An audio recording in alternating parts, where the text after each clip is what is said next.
Hey guys, welcome to Digital Digest, and in this video I'm going to show you how to convert your Facebook friends to followers.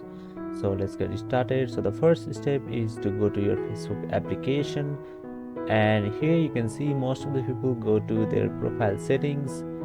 Nothing will happen if you go to settings. There is another way to convert your Facebook friends to your followers. So our end result would be something like that.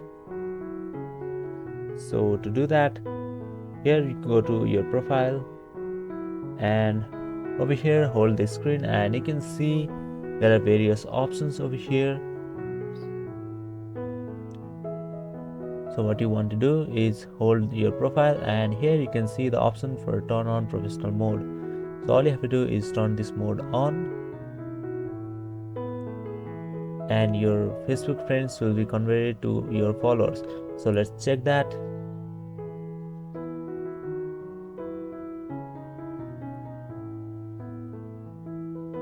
There you go.